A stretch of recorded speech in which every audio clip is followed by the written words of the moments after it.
강원도 금강 현수교를 처음 마주한 날 나는 분명히 이상하게 느꼈다. 그때는 그저 새벽 운전의 피로 때문이라고 스스로를 달랬지만 지금 돌아보면 그 순간부터 무언가가 내게 다가오고 있었다. 강을 가르는 짙은 안개와 차창에 부딪히는 습기, 그리고 뒷목을 스치던 그 이상한 기운. 그게 처음이었다. 내가 결코 잊어버릴 수 없는 밤의 시작이었다. 나는 39살, 강릉과 속초 일대를 오가는 화물트럭 운전사다. 성수기만 되면 이곳저곳을 뛰어다니며 생계를 유지해왔고 새벽 시간에 출발하는 건 일상이었다. 그래서 낯선 길도, 혼자 있는 운전석도, 안개 낀 도로도 익숙해야 했다. 그런데 그날은 달랐다. 아무 이유 없이 가슴이 조여왔고 심장이 일정하게 뛰질 않았다. 마치 뭔가가 내 뒤에서 가만히 지켜보는 것처럼.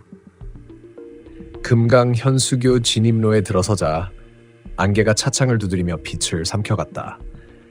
가로등은 정상적으로 켜져 있었지만 희미하게 번지는 주황색 불빛은 땅에 닿기도 전에 찢겨나갔다. 브레이크를 밟으면서 차를 천천히 다리 위로 몰았을 때 나는 갑자기 주변 온도가 뚝 떨어지는 걸 느꼈다. 히터는 여전히 따뜻한 바람을 보내고 있는데 내 팔 안쪽에선 한기가 계속 오르내렸다. 마치 얇은 손가락 같은 것이 만지는 느낌이었다. 아, 피곤해서 그런가. 혼잣말로 중얼거리면서도 의심은 지워지지 않았다. 뒤에서 누군가 숨을 죽이고 있는 것처럼 조용했다. 트럭 엔진의 진동도 창문을 스치는 바람도 타이어가 다리의 금속 표면을 지나는 소리도 모두 얇게 눌린 듯다. 귀가 답답해질 정도로 고요했다. 이런 적은 한 번도 없었다. 다리의 중간 지점에 거의 다다랐을 때였다. 안개가 조금씩 옆으로 밀리며 시야가 열렸다. 그 순간 나는 브레이크를 반사적으로 밟았다. 다리 정가운데 희미한 조명 속에 한 사람이 서 있었다. 흰색 옷, 축축하게 아래로 처진 머리카락, 무릎까지 이어지는 검은 그림자. 자세는 흐트러져 있었고 어깨가 조금 기울어져 있었다. 누군가 도움을 기다리는 표정으로 보일 줄 알았는데 이상하게도 그는 내 쪽을 정확히 바라보고 있었다. 얼굴은 안개에 가려 잘 보이지 않았지만 눈동자가 박혀있는 듯한 느낌만큼은 또렷했다. 나는 급히 비상등을 켜고 창밖을 살폈다. 저기요, 괜찮으세요? 대답은 없었다. 그는 한 발짝도 움직이지 않았다. 운전사로 일하면서 이상한 사람들을 보는 건 처음이 아니었다. 새벽에 취객을 마주친 적도 있고 길 한복판에서 헤매는 캠핑객이나 사진가도 종종 봤다. 그래서 처음에는 그저 위험을 무릅쓰고 다리 중앙까지 걸어온 사람이라고 생각했다. 하지만 동시에 이상한 의심이 계속 머리를 때렸다. 이 시간이라면 여긴 접근 자체가 쉽지 않은 곳이었다. 나는 다시 창밖을 보았다. 방금 전보다 더 분명하게 사람이 보였다. 손을 축 늘어뜨리고 고개는 약간 아래로 기울어진 상태. 그런데 그 순간 내가 이상하다고 느낀 건 그의 발이었다. 신발이 없었다. 그 자리에 그냥 맨발이 다리의 축축한 철판 위에 그대로 붙어 있었다. 차가운데도 가만히. 한기가 등골을 타고 올라왔다. 다시 한번 소리치려던 찰나 등 뒤에서 쿵 하고 뭔가 트럭 적재함을 치는 둔탁한 소리가 들렸다. 나는 숨을 멈췄다. 이 다리 위에서 들릴 수 없는 소리였다. 바람도 없는데, 적재함엔 빈 팔레트 하나뿐인데 누가 올라올 수도 없는데. 누구세요? 뒷좌석을 본 순간 내 목에서 뜨겁고 차가운 감정이 동시에 밀려올랐다. 뒷좌석엔 아무도 없었다. 처음부터 그랬다. 하지만 뭔가가 방금 거길 스친 느낌이 확실했다. 차창에 기대어 앉은 것 같은 무릎이 눌리는 듯한 형태가 잠시 남아있었던 것 같았다. 눈의 착각이라고 하기엔 너무 생생했다. 나는 심호흡을 하며 시선을 다시 앞으로 돌렸다. 그런데 그 사람이 더 가까워져 있었다. 아까는 다리 중앙에 서 있었는데 지금은 트럭 바로 앞 3m 정도 거리까지 다가와 있었다. 내가 고개를 다른 데 돌린 잠깐 사이에 발소리가 전혀 들리지 않은 채 심장이 모굴대까지 치고 올라왔다. 저기요. 위험해요. 다리 한가운데 있으시면. 말이 끝나기도 전에 그가 고개를 아주 조금 들었다. 안개가 눈앞에서 갈라지듯 물러나며 그의 얼굴이 드러났다. 정확한 표정을 기억해내려고 하면 지금도 머리가 아플 정도다. 무표정이라고 하기엔 너무 공허했고 슬프다고 하기엔 표정이 없었다. 그런데 가장 이상한 건 눈이 맞지 않는다는 느낌이었다. 그 사람은 나를 보고 있는 듯했지만 마치 내가 아닌 나를 통과해 뒤쪽 어딘가를 바라보고 있었다. 사라져 있는 누군가를 찾는 표정. 누구에게 말을 걸려다 실패한 사람처럼 입술이 미세하게 떨리고 있었다. 차 안의 공기가 갑자기 무거워졌다. 숨조차 쉬기 힘들 정도로. 나는 이 상황을 주관적으로 판단하려 했다. 혹시 사고로 길을 잃은 사람일까? 다리 아래에서 빠져나온 사람일까?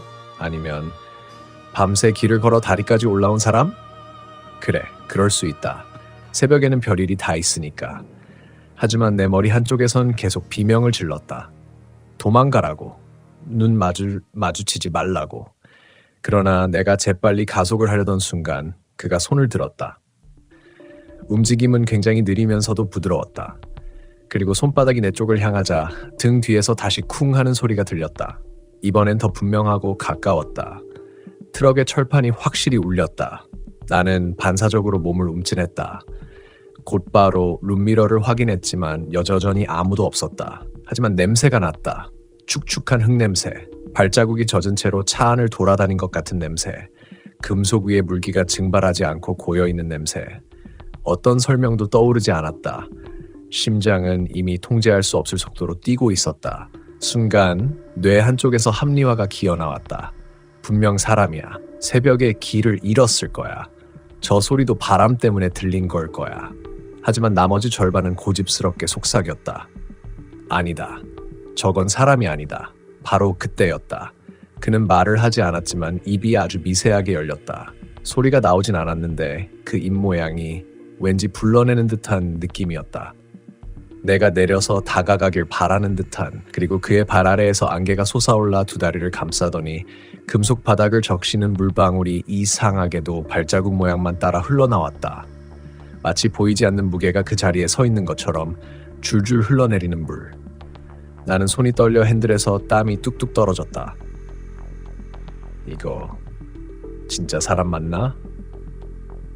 혼잣말이 입 밖으로 새어나왔다.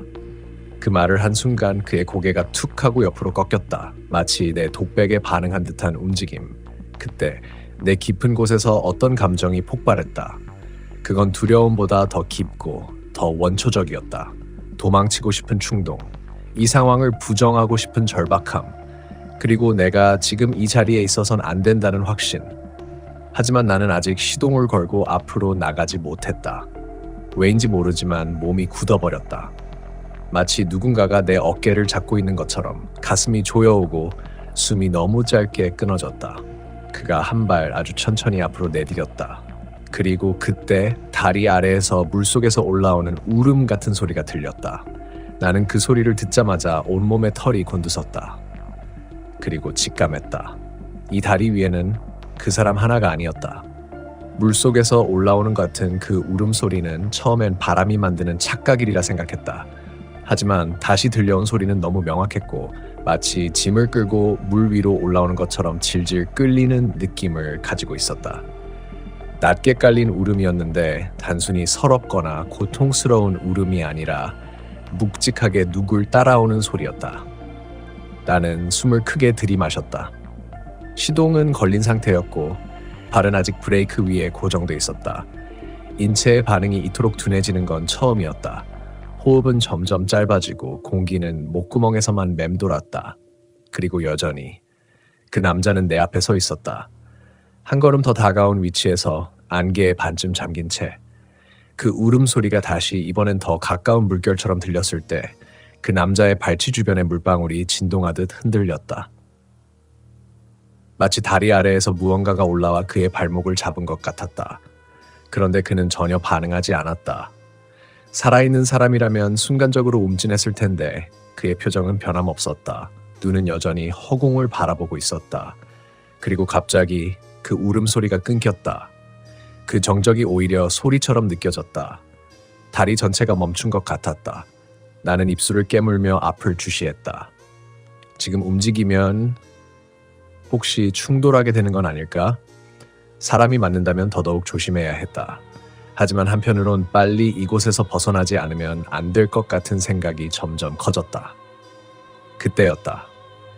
트럭 뒤쪽 유리창에 물방울이 천천히 흘러내리기 시작했다. 나는 천천히 고개를 돌렸다. 그 물방울은 명확하게 손가락 모양으로 찍힌 자리에서 흘러내리는 것이었다. 누군가가 밖에서 유리를 쓸어내리고 간 흔적. 그리고 그 지문 같은 형태가 흘러내리면서 서서히 사라졌다. 뒤에는 아무도 없었다. 그런데 분명 누군가가 손을 대고 있었다. 온몸에 오한이 돋았다.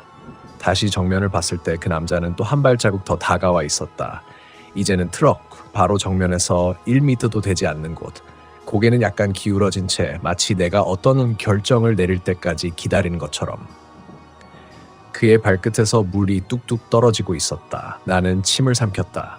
그리고 생전 처음으로 이런 기분을 느꼈다. 저 사람을 피해서 지나가야 한다는 원초적인 생각. 하지만 동시에 저 사람은 비켜줄 생각이 없다는 느낌. 생각이 뒤엉키고 갈등이 쇄도했다. 나는 운전석에 붙어있는 작은 부적을 바라봤다. 오래전 어머니가 붙여놓은 작은 종이 부적. 별로 믿지는 않았지만 지금은 그 조각이 이 트럭에서 유일하게 살아있다고 느껴졌다. 그 순간 다리 아래에서 다시 물 끓어오르는 소리가 들렸다. 방금 전 울음소리와는 다르게 이번엔 누군가가 물속을 걷는 듯한 발이 가라앉았다 떠오르는 소리.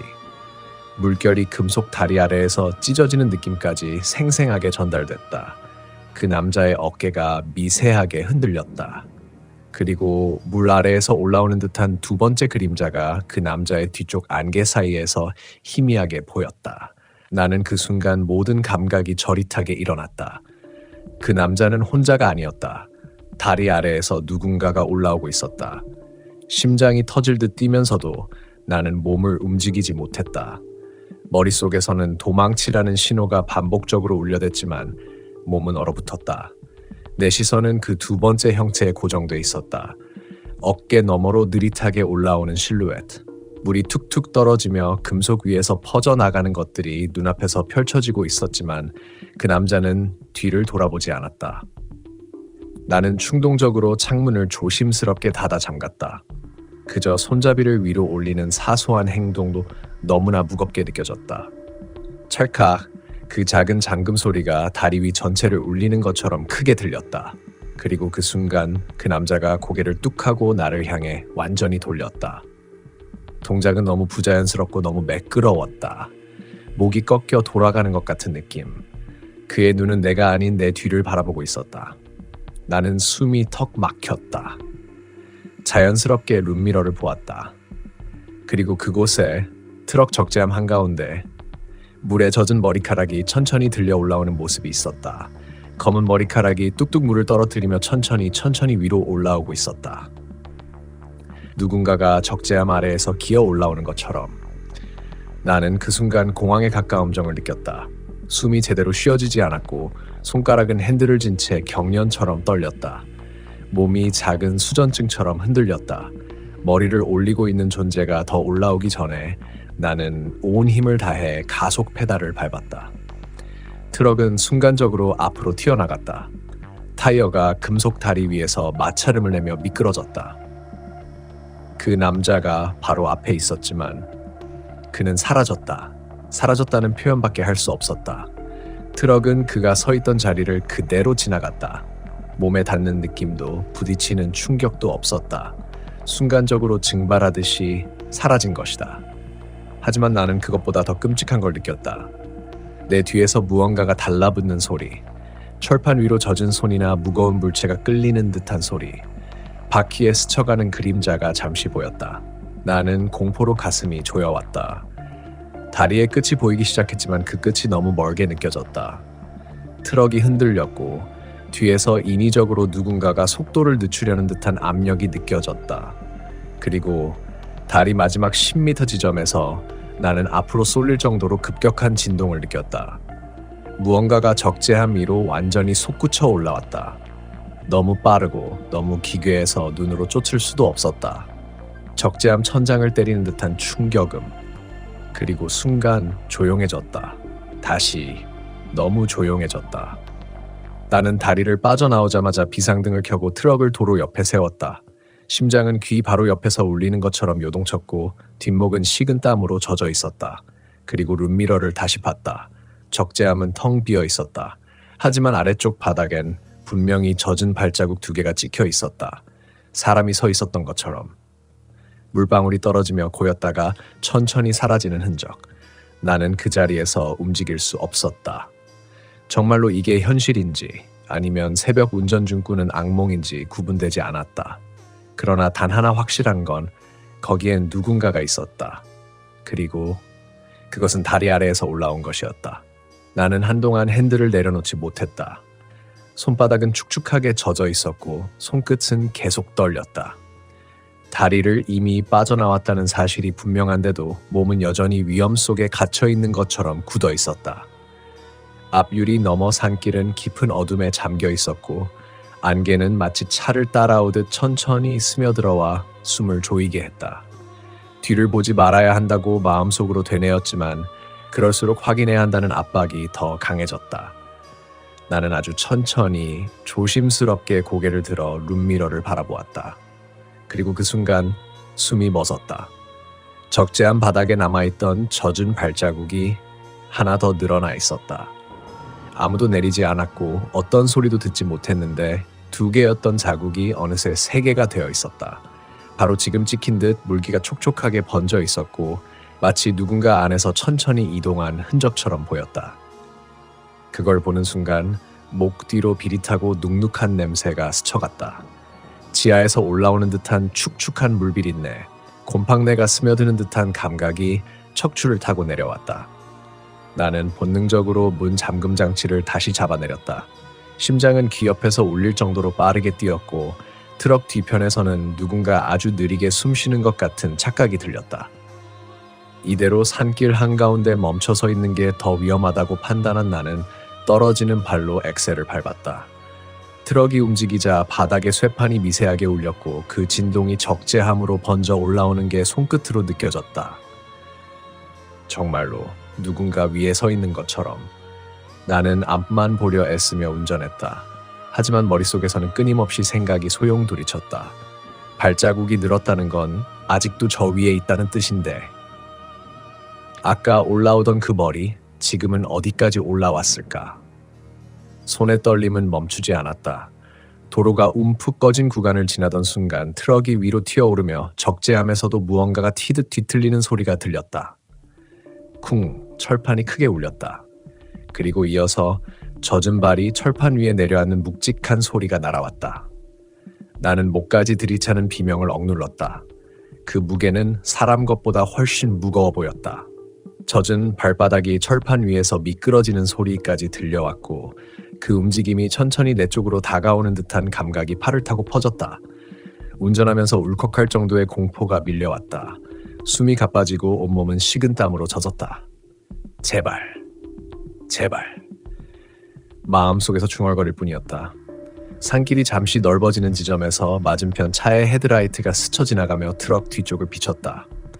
그 순간 사이드미러 한쪽에 잠깐 비친 형체가 있었다.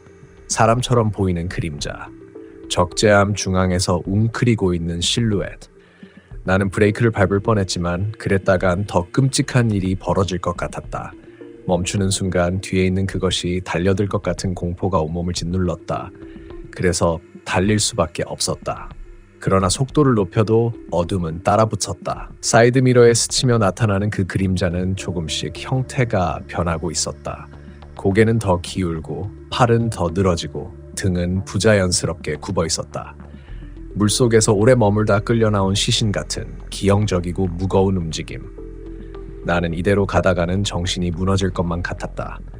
차를 세울 만한 지점이 보일 때마다 멈추려 했지만 그때마다 뒤에서 들려오는 소리가 나를 붙잡았다. 철판을 끌며 움직이는 소리. 젖은 천이 바람에 스치는 듯한 소리. 그리고 철판 위에 손바닥을 짚는 듯한 딱 하는 소리. 그 순간 더는 버틸 수 없다는 절망이 솟구쳤다. 시야는 흔들리고 숨길이 막히며 눈앞이 어두워졌다. 하지만 멈출 수 없었다. 멈추는 순간 그것과 마주하게 될 테니까. 더 끔찍한 건 그 존재가 적재함 위에서만 머무르는 것이 아니라 언제든 나를 보려고 몸을 기울일 수 있다는 사실이었다. 그 상상만으로 숨이 끊어질 것 같았다. 나는 거의 도망치듯 속도를 올렸다. 트럭은 산길에서 흔들렸고 뒤에서는 금속판이 요동쳤다. 커다란 커브를 지나는 순간 철판을 밟고 튀어오르는 듯한 거대한 충격이 울렸다. 쿵! 차 전체가 흔들렸다. 마치 적재함 위에서 그것이 뛰어오른 듯한 느낌. 나는 간신히 비명을 삼켰다. 이제 정말 한계였다. 금속 냄새, 물비린내, 공포가 뒤섞인 차 안에서 딱! 딱! 손톱으로 철판을 긁는 듯한 소리가 시작됐다. 느리고 길게 마치 내 이름을 부르듯 그 소리는 점점 가까워지고 있었다. 뒤에서 앞으로, 운전석 바로 뒤까지. 그리고 마침내 철판과 벽 사이 어둠 속에서 내 이름의 첫 음절을 흉내내는 듯한 끌리는 소리가 들려왔다. 닌. 나는 그 순간 숨이 완전히 막혀버렸다. 문이 닫히자 휴대폰 화면이 스스로 켜졌다. 다른 앱도 아닌 카메라 앱이었다. 그 순간 화면 속에 비친 현우의 뒷모습 뒤로 천천히, 아주 천천히 어깨 너머로 고개를 내미는 누군가의 얼굴이 있었다. 현우는 비명을 지르며 폰을 바닥에 떨어뜨렸다. 카메라 앱은 여전히 켜져 있었고 화면 속 그 얼굴은 방금 전까지 분명히 있었던 것처럼 잔상의 흔적이 선명하게 남아 있었다. 하지만 방 안에는 아무도 없었다. 호흡이 거칠어지는 가운데 문득 본인의 책상이 눈에 들어왔다. 그리고 그 위에 놓인 회사 출입증. 방금까지 짧게 깜박였던 카메라 영상 속 출입증의 끈에 걸린 메달처럼 흔들리던 작은 물건이 있었다. 그 물건은 분명 회사 화장실 세면대 앞에 떨어져 있던 알 수 없는 휴지 조각과 같은 것. 현우는 천천히 출입증을 들어 올렸다. 그리고 그 끈 아래에 매달린 작은 물체를 본 순간 숨이 멎었다. 그 휴지 조각에는 희미한 글씨로 같은 문장이 적혀 있었다. 문 열지 마세요. 그리고 그 아래 손톱으로 긁은 듯한 자국이 덧나 있었다. 바로 조금 전에 화장실 칸막이 아래에서 기어나오려던 누군가의 손톱과 똑같은 모양이었다. 방 안이 갑자기 차갑게 가라앉았다. 현우는 문 쪽을 바라보며 중얼거렸다. 누가 내 책상에 이걸 놓은 거지? 그때였다. 문틈 아래로 누군가의 그림자가 조용히 멈춰서는 것이 보였다. 그리고 아주 작은 속삭임이 들렸다. 열어도 돼요. 저 이제 다 왔어요. 문고리가 천천히, 아주 천천히 돌아가기 시작했다. 문고리가 돌아가는 소리에 현우는 거의 숨조차 쉬지 못했다. 손은 떨리고 다리는 힘이 빠져 움직일 수가 없었다. 문틈 아래 그림자는 문 앞에서 한동안 멈춰 있었다.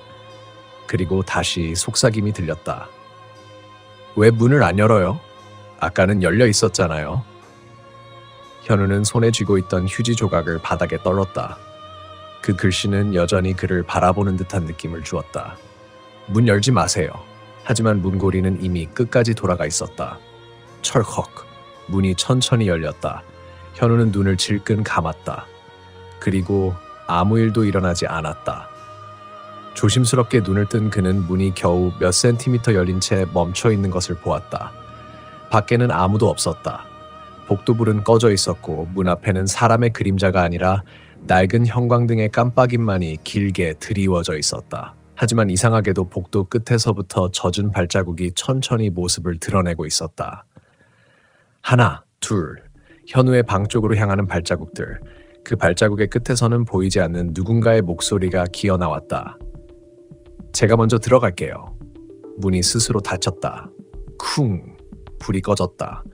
그리고 그날 이후로 현우의 집에서는 새벽마다 문고리가 돌아가는 소리만 텅 빈 방 안에 반복해서 울려 퍼졌다.